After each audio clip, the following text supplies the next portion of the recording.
So, this video I'll be talking about, more like giving a advice to people who owns Peugeot vehicles with EP6 engine. Now, for those who don't know what EP6 engines are, those are engines that Peugeot produced, I think from 2008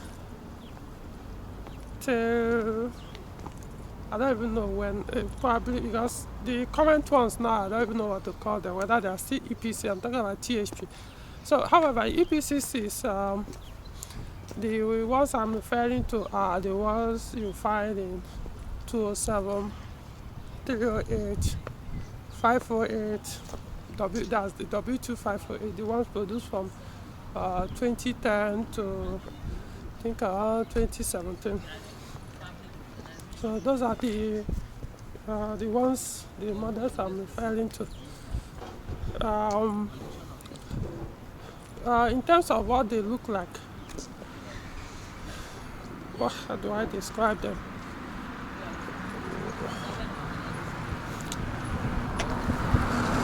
Okay, for the start, I'll say THP engines. They are regarded as EP6 engines. And which other engine model? VTI 120. I think another easy way to identify EP6 engine is from the engine itself. You will see where it's engraved.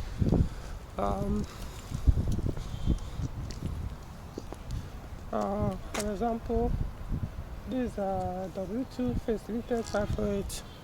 So this engine is EP6. So if you see any petrol engine, or you see any 508 with this that has a petrol engine, it means it's EP6.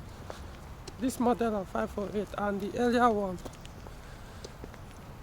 So now, okay, you know what will happen? Because I know the identification of this engine model matters a lot for people who don't know what they look like.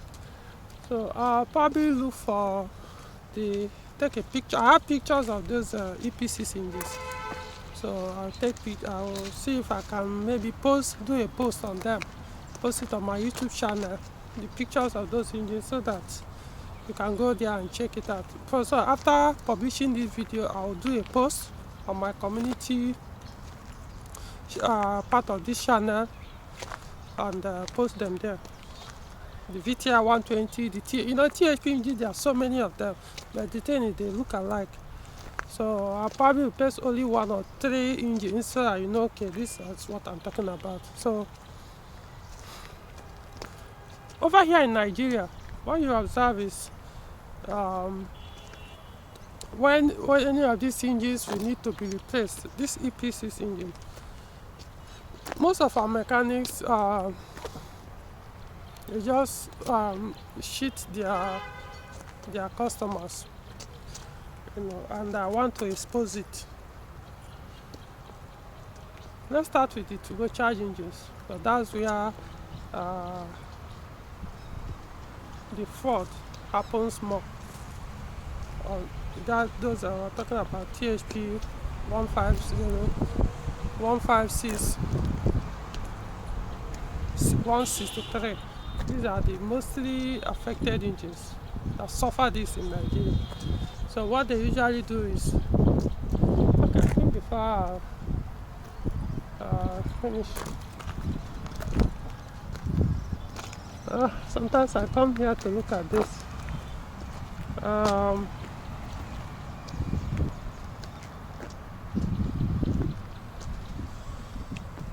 Okay, I think I need somewhere to sit so I can explain.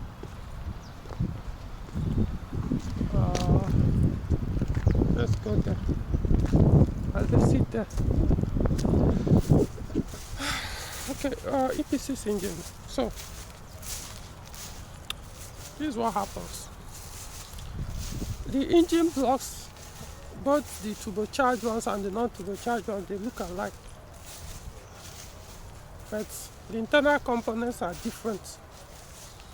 So the non-turbocharged EP6 engine, what usually happens is because they cost cheaper, I'm talking about used engine, because they are cheaper. No, hold on, let me go to that side. The sun here. So because they are cheaper, mechanics will go and buy the engine block of the non-turbocharged and use them for the turbocharged EP6 engines. Remember, like I said, they're all EP6. Just that some are turbocharged, some are not turbocharged. And from the engine block, they look alike, as in, by mere looking at them, yeah, they do look alike. However, technically, when you have used your technical eye, you can actually tell the difference. So, okay, I think this is better. So what now happens is, because the turbocharged ones are very expensive, so when an engine will need to be replaced, most especially the bottom side of it, they will go and buy the non-turbocharged cheaper one and then swap it. Then here is the kick. People tend to forget, especially this mechanic, they tend to forget that the quality, yeah, you could say it's quality. The pistons, the rings, the crankshaft bearing, they can't be the same material with the non-turbocharged ones. The turbocharged ones, they are built differently. Remember, they are forced induction engines, so it's not, they have to be built different so that they're able to handle that kind of stress or pressure, if you put it that way. So when you now take the non-turbocharged engine, the ones that are built just normal, they are not probably hard cast engines or forged engines, or I'm not saying the turbocharged ones are forged engines, the components are forged, but I'm saying they are meant to be able to handle turbocharger, that additional power that the engine has to produce from its natural power. So they can't use the normal bearing, crankshaft bearing, con rod, and the rest. So when they now do that kind of thing, what usually happens is give it very few period, maybe I don't want to state a particular mileage that the catastrophe will happen. Your engine will detonate, it will damage, it will wear out, because like I said, they are not meant to handle those kind of power. Now the question is, okay, how do you prevent this? You need to, I don't know, because it may look like, oh, I want you people to start giving me the work, because since I'm claiming I can be able to identify the THP, the turbocharged engine block from non-turbocharged engine block. You just have to. The only tip I will give is, each of these engine block, they have numbers engraved on them. So model numbers engraved on them, and that model number will tell you which engine that block is meant for. At least from there, even if it's not, maybe let's assume your engine is 156, THP 156, and the one you need is 150 or thereabout. Your engine is 150, but then you now find engine of one engine block of 156. I'm not saying everything inside matches, but at least it can handle it. But if you go and get that of the VTR 120, which is not turbocharged engines, it cannot. Because that's why when it comes to turbocharging engines, non-naturally aspirated engine, you are always advised or expected to change internal components of the engine to be able to handle that turbocharger. Some engines might not need to actually do such modification or replacement, but it all depends on the amount of power you're actually seeking for with that turbocharger or the supercharger you are mounting. So yeah, you can actually tell from the engine block that there are numbers there engraved. Likewise, cylinder head. The only one that I'm still trying to learn is that of the cylinder head. Yes, I can tell 156 and 163. In fact, to me, it's as if the 156 and 163 are basically same engine. I'm yet to confirm, but if that's the only logical sense, basically the same engine. That it can't, there's no part that is different from the other that I'm yet to see. Basically, they're all the same parts. Almost everything is the same. So because look at the power difference, see, up to 7 horsepower. So the same. Torque, what's it called? New meter torque. The same. 240. Is it 240 or 245? It's the same. So the only difference is just that additional 7 horsepower, which all the Peugeot will need to do is on the ECU. They will increase the power on the engine ECU. That's all. So, but then, of course, THP 200, that's a supercharger engine that is out to 200 horsepower. That one is different from the THP 156 and THP 150. Likewise, THP 270 is similar. It looks like the THP 200. We have other THP engine, THP 150. We also have THP 175. We also have THP 225. We also have THP 205. The 205 looks like that of 200. It's as if it's basically the same engine. So, there could be slight differences on the part. My point is, when it comes to replacing turbo engine in your 508, 207, 308,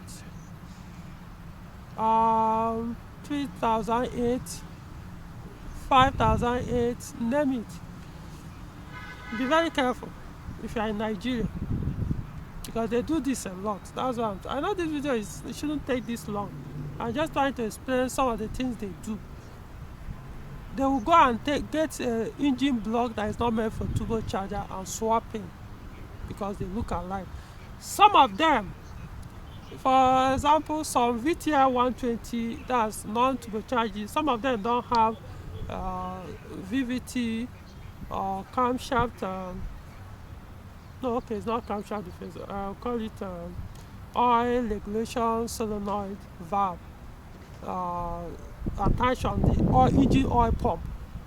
So some don't, most of them don't have it. Only very few will find with that solenoid valve. But majority of the turbocharged ones, the THP engine ones, they have that solenoid, oil solenoid or oil engine oil regulation solenoid valve, which is usually attached inside the engine. So when you now buy the engine block that doesn't have that, because even if you put the turbo, what is it called? Put oil pump that has that valve, and so an engine doesn't have it, it won't work because there's no provision on that block for the wire to pass through. So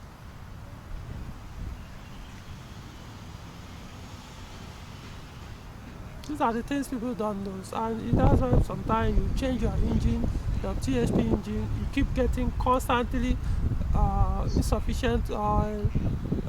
What's it called? It's not insufficient oil, pressure insufficient, something like that. Trying to remember the exact words. You'll be getting on your 508, 207, 308, name them. There are a lot of things going on. See, so these things I'm telling you is some of the things that most Nigerian mechanics, Peugeot mechanics, they may consider it as a threat to their business, because I'm leaking out things that will affect their fast way of making big money. Which is bad, because damaging their customers' car, but they don't care. They don't care. So be very careful. At least I want you to know that it exists. This is happening. If you're in Nigeria and you have any of this engine and you want to change, you expect that it might happen to you. So you now have to take extra care to be sure that the engine they are putting in your vehicle is exactly one that is meant to be there. The model that is supposed to be there, not one that doesn't have the capacity to handle the components attached on your engine or the power your engine that engine is supposed to have. Because it doesn't matter if you put an ECU, if you put an engine that has 100 horsepower mass connect it to mount it on a vehicle that has engine management that can produce, that is meant to produce up to 200 horsepower. It will kill the engine. That's as simple as that, because the ECU will keep pushing the engine to the limit. The limit of that engine is maybe 100, 120, but the ECU is meant to unleash 200 from the engine. So the engine is going to go beyond its limit. So it's going to kill it very fast. That's what I'm saying. So you need to be very careful when it comes to replacing your engine. It's happening. Because it's very cheap. They are cheaper. So they might, let's assume the THP engine costs 1 million naira. Let's just say it costs about 1 million naira to buy what we call skeleton. That's without accessories attached. Let's assume it costs 1 million naira. Then the one of non-turbocharged engine, which probably looks alike, let's just say, I don't know the current price. I'm just saying, let's assume maybe you get it about 400,000. So if you collect that 1 million naira, now you see what he has cheated you from, as how much, almost like 500,000 naira. That's what he ripped from you. He stole from you. I always tell people, like, if I'm buying parts for you, I will tell you this is how much I'll buy the parts for you. Even if they are selling it in the market 5 naira, I might tell you I'll buy it for you at a price of 20 naira. I'm not cheating you. I'm just telling you I'm buying it at my own price. If you want, go and buy it at that market price. But if you want me to buy it for you, I'll buy it at my own price, because I'm taking that responsibility. But also what it means is I'll make sure that engine I said I'm buying for you is exactly what I'm going to buy for you. If the only thing I'll make from there is additional 10 naira, then I know that's 10 naira I'll make from that. If you know you can't afford that additional 10 naira I'll make from it, then go and buy it yourself, and probably I'll mount it for you. That's how I run my own automobile business when it comes to repairs. It's not just engine, every other parts I buy for people. I don't hide it. I don't need to lie to anybody, So that's the only issue I have with some of the things the mechanics do. It's not all Nigerian Peugeot mechanic. I'm just saying this is what happens, and I know. So I'm telling you for you to be aware it's happening. So I don't like the idea that you collect money for a THP engine or turbocharged engine for somebody, then you go and get a non-turbocharged engine and mount for the person, mount the accessories, so that you now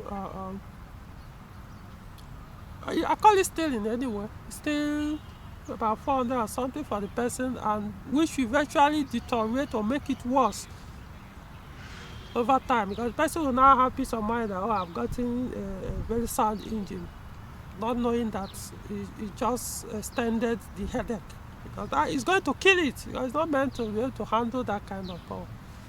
Some will buy the one that is, instead of it to have that solenoid valve on the oil pump, you buy the one without that solenoid valve, so you will now constantly be having that oil pressure issue. Of course, it might tell you, don't worry about it, just oil switch. So they'll just give you one excuse or something. Eventually, whatever that solenoid is supposed to be supplying oil to will be grinding, and eventually, what do you think is going to happen? Because the mechanical part, whatever is supposed to supply oil to or control, is mechanical. It's not electronic. Yeah, the solenoid is electronic, but whatever is supposed to regulate the oil supply to is mechanical. So if there is no oil lubrication going to that thing, what do you think is going to happen? to that particular part of the engine or the entire engine. So that's my advice. I think that's it for today. So if you have 508, now for people who might not remember, in Nigeria now they are doing all kinds of conversion to 307, 308, 508.